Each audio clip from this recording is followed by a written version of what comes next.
No, sa diya nga naluya ta, na discourage ta, unya na ang kauhaw sa Ginoo, the more hinuon tang mamature, the more hinuon tang mulalong, the more hinuon tang madasig. Tungod kay nataw na pag-usab ang Espiritu nato diya kang Kristo.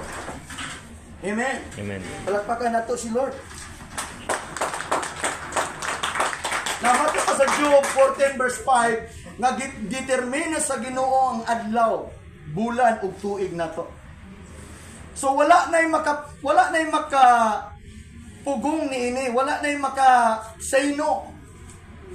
Giunsang adlaw nato sa kamatayon naka-determine sa Ginoo, adlaw, bulan ug tuig. O dito ka sa Hebrews 9 verse 28, it is appointed unto man to die once, and after that, kung sa may tabo man ta mamatay, muatubang tas Ginoo. Dili aron nga silutan, aron nga kita gantihan. Kinsa excited ana? Amen. So maunay atong tinuwaon. No wonder nga si Pablo nangandoy na gid siya nga mas maayo nga makig-uban na kus Ginoo. Sayunan ka? Nangandoy na siya, dili but pasabot gitunglo niya ko galingon. Nangandoy lang siya kay nakita niya nga mas nindot nga makig-uban na sa Ginoo. Amen. Pero tungod kay kabalo man pud siya nga appointed time man, nga di pa pud panahon nga mamatay siya, gawas ko maghikog ka. Sala na gyud na nimong naghikog ka.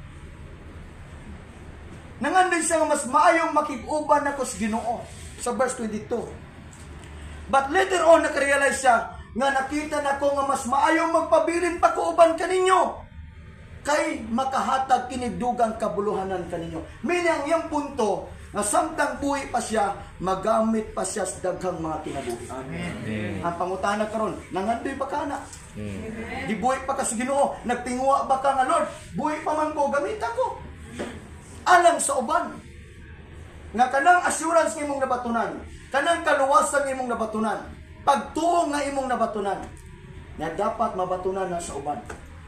Labi na sa imong pamilya. Kung pamilya sa una, di man gid mo tuo. Mingon ma kung uyuan nga nang, na imong anak, mabuang din na. Ang uban mo yung mausap pa ba ka na imong anak? Makaigsunan, di gid mo mahukman ang tao. Amen. Wa tay katungod, wa tay kagahom nga mo judge sa ubang tao. Kaya ang Ginoo puno siya sa grasya kaluoy. Ang pinakamaayong butang mabuhat na to, yan po na itong mga tao. Mo na usa sa mga indikasyon nga willing kang magpagamit. Kaya kung nag-ampo ka alam nila, alam sila kaluwasan, gamiton ka sa Ginoo, sangkapan kasi ang gahom. Amen. Ma-encounter nimo si Lord.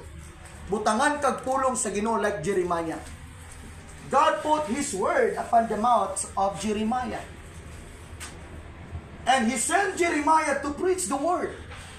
Amen. Why? Nakita sa Ginoong passion. Nakita sa Ginoong sulod ni Jeremiah. Nga Lord, mga luwas ang mga nasod. O minsan Lord na ako, gamit ako. Kung naa ka na nga pangandoy, I tell you, gamiton ka sa Ginoo. Humanaman ta itong pangandoy nga kahilayan, disko dito, disko dini, sad-sad dito, sad-sad diri. O, mana sa kalibutanon nga mga panghuna-huna. Bar dito, bar dini, gusto ka kanuna yung malingaw lang sa mong kagalingan. Humanatana, ang pinakamayo karon, samtang nasabtan nimo ang paagos kaluwasan, panganduya na ang mga butang nga makalipay sa Ginoo, nga maggamit kaniya.